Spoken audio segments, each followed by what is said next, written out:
آج کے دور میں وہ گدھے ہیں کہ جنہوں نے شوکیسوں میں بخاری مسلم لکھی ہوئی ہے لیکن اس سے استفادہ نہیں کرتے، گویا کہ انہوں نے وہ ان کتابوں کا بوجھ اٹھایا ہوا ہے۔ جی بالکل، آپ نے کہا کہ یہ ان کتابوں سے فائدہ نہیں لیتے، تو ٹھیک ہے، آپ کی بات ایک حد تک ہم مان لیتے ہیں۔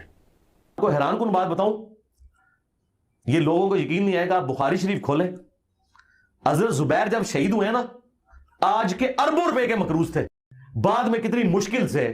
حضرت عبداللہ ابن زبیر نے وہ قرضہ اتارا ہے، اور وہ اس طرح اتارا ہے، وہ بھی خیر کیا اتارا ہے، وہ بیت المال سے ہی پیسہ گیا سارا۔ حضرت معاویہ کو ریکویسٹ کی کہ حضرت زبیر کی یہ زمین ہے، وہ زمین تھی سپوز 1 کروڑ روپے کی، انہوں نے کہا یار یہ آپ 1 ارب کی خرید لیں، تو چلیں، تو حضرت معاویہ نے بھی جیب سے کوئی نہیں دیا، بیت المال سے ان کو پیسے تو دیے۔ جی یہ اس نے یہ حدیث کا حوالہ دیا ہے بخاری شریف کا، تو یہ ہمیں بخاری شریف میں دکھا دیں، اور اگر یہ نہیں دکھا سکتا تو اس کے شاگرد جو ہے وہ دکھا دے، اس لیے کہ اس کے شاگرد کس لیول کے ہوتے ہیں یہ بھی مرزا صاحب کی زبانی سنیں۔ کیا ہے بتائیں، دنیا میں کون سا ٹیچر ہے جس کے اسٹوڈنٹ ہوں اور وہ فر آیات اور حدیث بیان کرتے ہوں؟ 20 سال لگانے سے نہیں، 20 دن ہی ساڑی ویڈیو سن کے۔ تو اتنے قابل ان کے شاگرد ہیں، تو یہ ہمیں بخاری شریف سے دکھا دے۔ اگر ان کو یہ بخاری شریف میں نہ ملے، یہ جو بات کر رہے ہیں اسی طرح بات اگر نہ ملے تو یہ مرزا کے پاس جائے،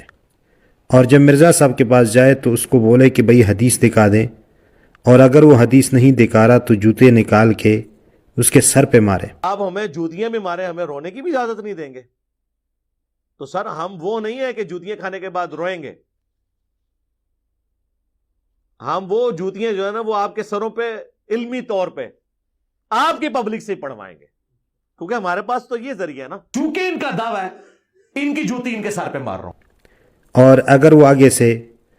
دلیل دینا چاہتے ہیں تو وہ آپ کے جوتے لے کے آپ کے سر پہ ماریں گے، اور ہمیں جو ہے وہ حدیث مل جائے گی۔ اور اگر حدیث نہیں ملتی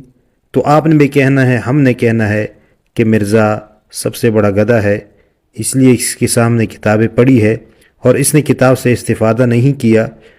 آج کے دور میں وہ گدھے ہیں کہ جنہوں نے شوکیسوں میں بخاری مسلم لکھی ہوئی ہے لیکن اس سے استفادہ نہیں کرتے، گویا کہ انہوں نے وہ ان کتابوں کا بوجھ اٹھایا ہوا ہے۔ اور یا تو یہ ہے کہ یہ جھوٹ بولتا ہے امام بخاری پر کہ انہوں نے یہ بات لکھی ہے، جبکہ بخاری شریف میں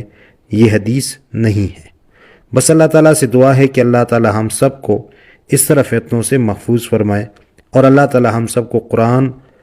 سمجھنے اور اس پر عمل کرنے کی توفیق عطا فرمائے۔ آمین ثم آمین یا رب العالمین۔